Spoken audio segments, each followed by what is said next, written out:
সমুদ্র সম্পদের বহুমুখী ব্যবহার নিশ্চিত করার আহ্বান জানিয়ে প্রধানমন্ত্রী শেখ হাসিনা বলেছেন, ব্লু ইকোনমির সুযোগকে কাজে লাগাতে হবে।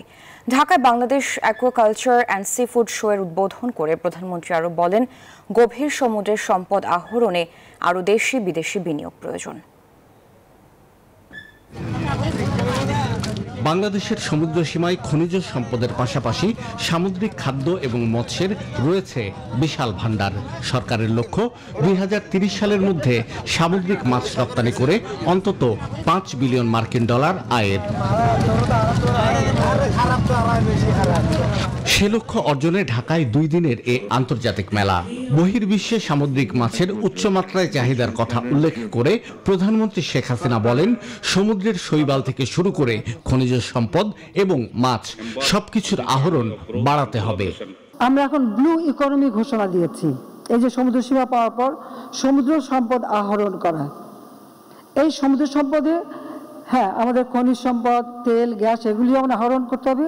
তার মাঝেও আমাদের যেমন গভীর সমুদ্র থেকে মৎস্য আহরণ, তাছাড়া সি উইড, সেটাও অত্যন্ত একটা গুরুত্বপূর্ণ সম্পদ, যেটা আমরা কিছুটা পরীক্ষামূলকভাবে চাষ শুরু করেছি, সেটা আমরা আরো করতে পারি। সেখানে অনেক লোকের কর্মসংস্থান হবে।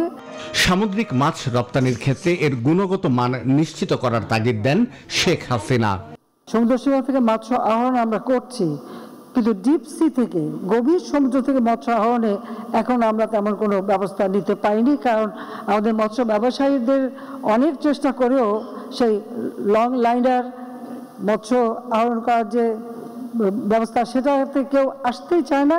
2-4 জন যারাও আসে তারা বোধহয় সেখানে অর্থ বিনিয়োগ করতে চায় না। এর জন্য আমাদের দরকার হচ্ছে বিদেশি বিনিয়োগ। এটা হলো বাস্তবতা, তাহলে হয়তো এটা আমরা করতে পারবো। প্রধানমন্ত্রী জানান, টেকসই স্বাস্থ্যসম্মত পরিবেশ বান্ধব মৎস্য সম্পদ আহরণ এবং সংরক্ষণে বাস্তবসম্মত উদ্যোগ নিয়েছে সরকার। বঙ্গবন্ধু শেখ মুজিব স্বাধীনতা। শাহ আলী জয়, নিউজ 24, ঢাকা।